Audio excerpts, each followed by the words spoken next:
இன்னைக்கு என்னோட நேட்டிவ்ல இருக்க ஒரு 3 கோவில் பார்க்கலாங்களா? நம்ம சேனலை சப்ஸ்கிரைப் பண்ணாதீங்க. மறக்காம சப்ஸ்கிரைப் பண்ணி சப்போர்ட் பண்ணுங்க. ஃபர்ஸ்ட் கைலாசநாதர் கோவில் தாங்க இருக்கு. இது தாரமங்கலம் பஸ் ஸ்டாண்ட் பக்கத்திலேயே தான் இருக்கு. சேலத்துல இருந்து ஒரு 22 கிலோமீட்டர் டிஸ்டன்ஸ்ல இருக்கு.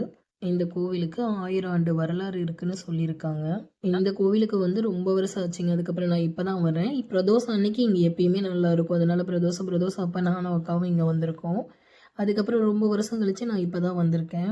இங்க சாமியெல்லாம் பார்த்துட்டு, பக்கத்திலேயே ஆதிபராசக்தி கோவில் ஒண்ணு இருக்குன்னு சொன்னாங்க. அதனால நாங்க நெக்ஸ்ட் அங்க போனோம். அந்த கோயில் எங்க இருக்குன்னா, கைலாசநாதர் கோயில் ஒட்டியே ஒரு ரோடு வரும். நங்கவள்ளி ரோடுன்னு. அங்கேருந்து ஒரு 2 கிலோமீட்டர் டிஸ்டன்ஸ்ல தான் இருக்கு. ஆதிபராசக்தி சாமியோட சிலைய அவ்ளோ பெருசா வச்சிருந்தாங்க. பார்க்க கோவில் கொஞ்சம் சின்னதாவே இருந்தாலும், அது பார்க்க நல்லாவே இருந்துச்சு. அந்த பிளேஸும் சரி, அங்க சுத்தி இருக்கிற பிளேஸ் அத விட ரொம்ப நல்லா இருந்துச்சு.